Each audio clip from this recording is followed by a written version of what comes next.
দেই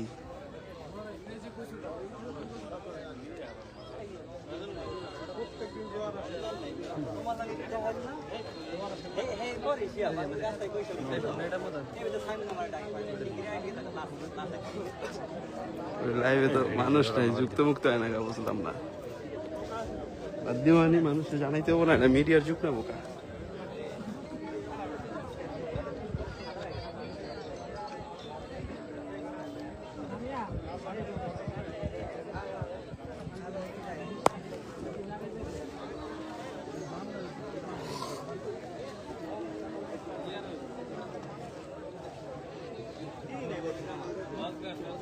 আমি আমার লাইভে যাই না তো, মানুষজন যুক্ত নেই, জানোস লাইভ করি না তো। মাদি লয় আট নে, মাদি লয় ওই একটু ভুলা মুলা দিয়ে মানুষজন যাচ্ছি দেখা ওখানে সাংবাদিক সাংঘাতিক বল যে এই মুহূর্তে আমরা আছি সাহেবরামপুর লঞ্চ ঘাট। দুইজন বিয়ে হয়েছে, নদীর পারে ওই দুইজন হয়েছে। কমেন্ট করে নিয়ে দেখি, কমেন্ট করে রিপ্লাই দিবে। লাস্টটা দেখা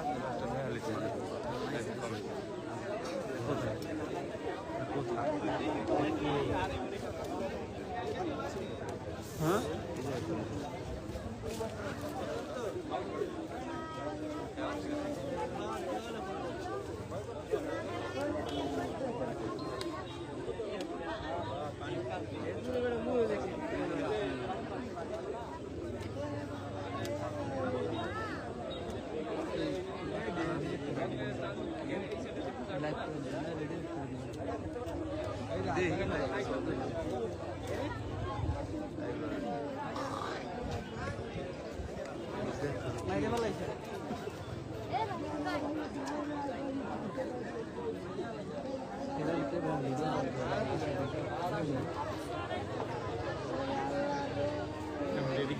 এই যে পুরো ফাঁকা।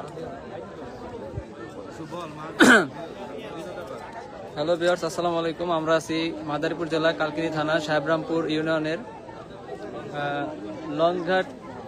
লঞ্চঘাটের সেই পূর্ব প্রান্তে আমরা দেখতে পেয়েছি কিছুক্ষণের মধ্যে আনুমানিক বিকাল 4টা নাগাদ এখানে একটি শহীদ নামে একজন ব্যক্তিকে হয়তো মার্ডার করে নদীতে ফেলানো হয়েছে। ভাসতে থাকা অবস্থায় অজ্ঞাত লাশটি উদ্ধার করে এলাকার স্থানীয় মানুষ উদ্ধার করে কালকিনি উপজেলা পুলিশকে তৎক্ষণাৎ কল করার পরে তারা আসছে। এখানে এখন লাশটি আছে। আনুমানিক কোনো তথ্যই জানা যায়নি এই ব্যাপারে, কিভাবে কি হয়েছে।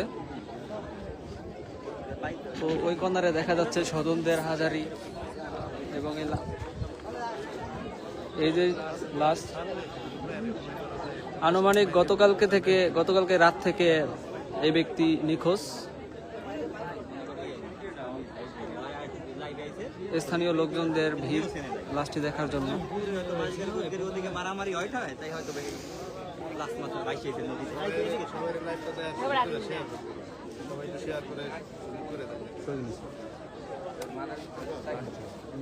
এটার স্থান হচ্ছে সাহেবরামপুর লঞ্চঘাটের নদীর ঠিক পার্শ্ববর্তী। এখানে লাশটি নদীতে অতিরিক্ত পানির কারণে লাশটি উঠিয়ে রাখা হয়েছে এখানে।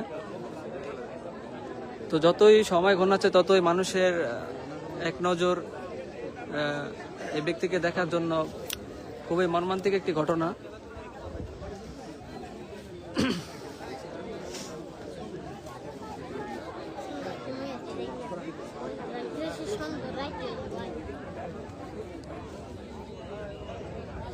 আমরা দেখতে পেয়েছি স্থানীয় কিছু লোকজন এবং চেয়ারম্যান এবং উপজেলা পুলিশ এইখানে তাদের তথ্য গ্রহণ করছে এবং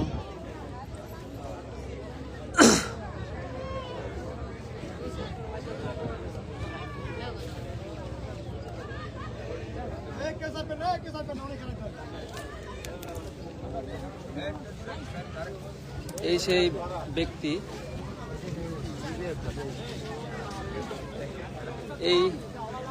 এই সেই অজ্ঞাত ব্যক্তি।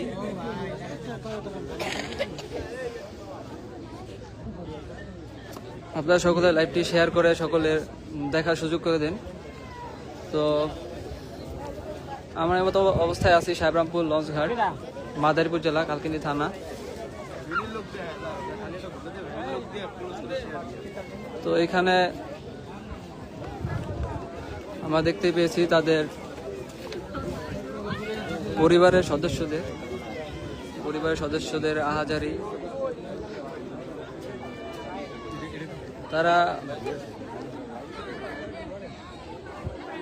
তারা এক একজন জ্ঞানহীন অবস্থায় পড়ে আছেন। পড়ে থাকারই কথা। একটি নৃশংস ঘটনা, অবাক করা একটি কাণ্ড।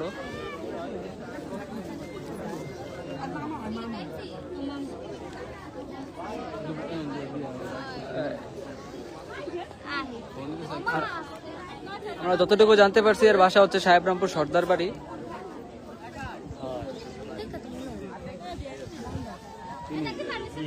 এটা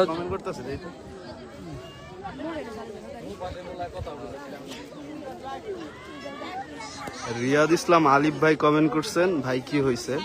আসলে একটা লাশ পাওয়া গেছে, স্থান হচ্ছে সাহেবরামপুর লঞ্চঘাট।